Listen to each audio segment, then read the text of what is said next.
Steel on Steel right now, John Leffler here with you.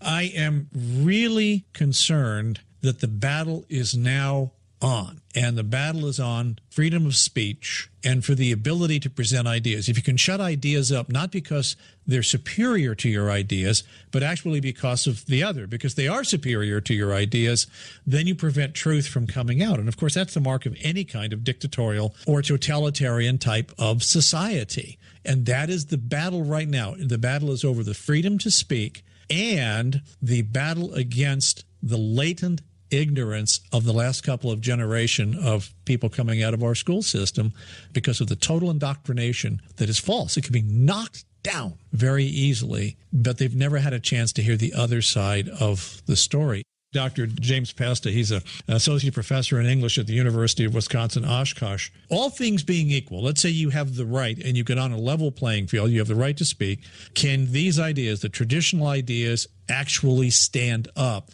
against all of the new politically correct, very shaky narrative? My view is that when you put a simple, unembellished view of history, law, and philosophy in front of kids, and then you lay the progressive dialectic alongside it, the kids will 9 times out of 10 choose traditional values. And so as you pointed out, we've reached the point on college campuses now where the professors and the students both recognize that if you expose kids to multiple sides of an argument, if you give kids a critical thinking education rather than a political one, they will never become progressives.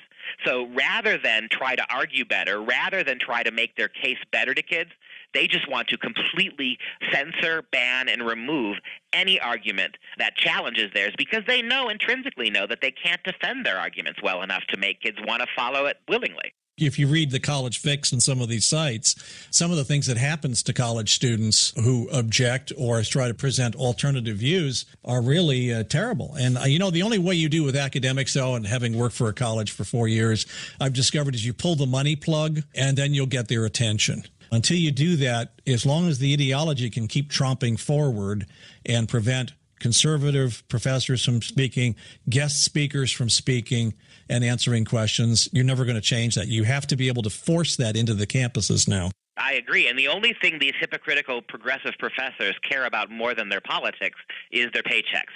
And that's the irony. These professors are drilling socialism, neo-Marxism into kids' heads. They are traducing the free market system that built American wealth. They are railing against capitalism and openness in society. And all at the same time, these professors, the minute you scale back their funding, the minute you cut grants to the universities, the minute you suggest they teach more in the classroom to make their money, the more they immediately rebel against that. So I think you're right. But this is another problem we have. The state legislatures are overwhelmingly controlled by Republicans, and they have the power of the purse. There's not a single state legislature in this country, including here in Wisconsin, where Republicans control the Assembly, the Senate, and the governorship. We cannot get them to take 1 penny away from these universities in the name of fighting ideological intolerance. They won't do it. And so what's the point of having Republican-controlled state legislatures when they will not in any way, shape, or form try to present kids both sides of an issue on a college campus? They won't intervene. They won't use that power of the purse to guarantee some semblance of fairness on campus. It's interesting you say that. We had breakfast a few years back with our head of education for our state senate, and we were talking about education reform, and he was talking about money this, money that, blah, blah, blah. And my wife piped up and she said, you don't understand the problem. The problem is not more money. You can throw all the money in the world you want at this thing. The problem is change the curriculum. And he sat there and had this, deer in the headlights look. This had never dawned on him before. It is staggering how out of touch particularly Republican lawmakers are when it comes to education.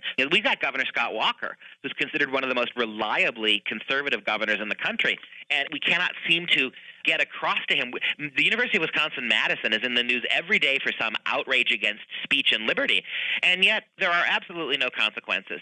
This cannot be fixed from within. We cannot fix the public schools, and we cannot fix the universities from within. The culture has gone too far left, and you're beginning to see how genuinely fascist it is when you strip away the politeness of it all, the niceties. You're seeing on college campus the result of this. It cannot be fixed from the inside. And the only real mechanism we have, 2 mechanisms. One, state legislatures to get involved. They won't do it. They won't do it even in reliably conservative states. The only other option we have is for moms and dads to vote with their feet, is to refuse to send their kids to the big state institutions. Find private colleges, find religious colleges, two-year technical colleges. Keep your kids out of the sausage grinder of the big public institutions in the state, and then maybe you'd send them a message that way. You know what? I'm optimistic, and I'll tell you why. I am running into more and more millennials who sense that something is wrong, but because of their education, they don't have the mental tools to understand it. And once you explain it to them, they go, oh, I could feel that, but I couldn't put words to it. I see some of that too, but we can't ignore the statistical realities that if the millennials alone voted in this last election, Hillary Clinton would have received hundreds and hundreds of more electoral votes than she did. It would have been an absolute devastating loss. And it's true. And I think the bigger point, to be fair, is a lot of these millennials, by the time they have kids of their own and careers of their own and they have to make payroll themselves for their own businesses, a lot of those millennials get smacked in the face by the economic realities of daily life. So by the time they're in their 40s, they move back to the center a little bit. But that doesn't change the fact that for the first dozen years after they graduate from college, they vote lockstep in line with their professors, 9 out of 10 of them. Yeah, I have to admit you're right. And the deprogramming is often quite difficult. Yeah, you know, it is. It's a horrible thing. And the other problem we have is that a lot of these kids, the millennials, even if they start to see it the correct way, they start to move back to the center. They have thousands and thousands, if not hundreds of thousands of dollars of student loan debt for an education that didn't give them what it promised them. It didn't give them skills. It didn't prepare them for the workforce. It just gave them a lot of garbage, abstract political theory that has no practical market value.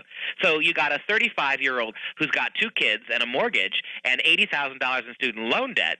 It's awfully hard for that kid not to be seduced by the promises of people like Bernie Sanders, who promised to, in the name of socialism, waive all that debt for them. Or the promises of Hugo Chavez and Nicolas Maduro as we watch Venezuela. What is one of the largest oil exporting countries in the world? They have managed in 2 decades to just trash the whole economy with their socialism. Well, another great point you make is that this is what the consequence of not teaching our kids history. We don't have to go back to Lenin and Marx. We can show them what happened in Venezuela. We can show them what daily life is like in Cuba. If we taught kids an honest view of world history, we could point 1,000 places in the world today, real live examples of the failures of socialism and the failures of multiculturalism.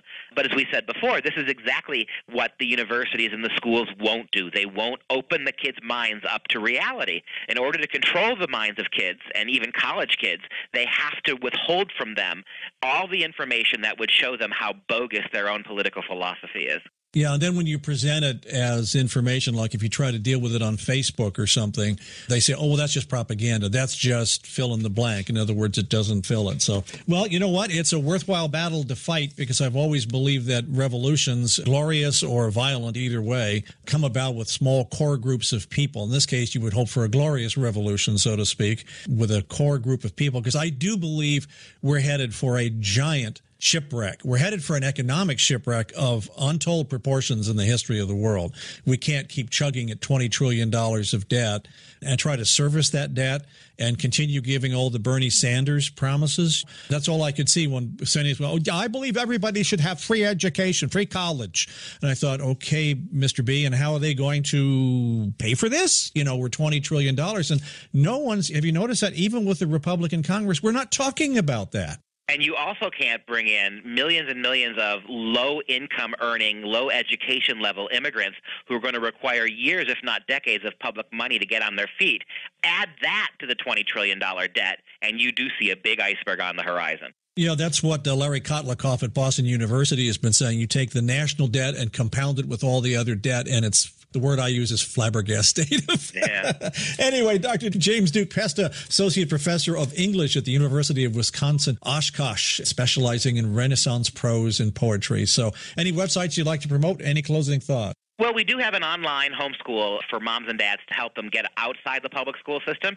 And if you want to take a look at it, it's called Freedom Project Academy, and it is at fpeusa.org. Sounds really good. I really appreciate it.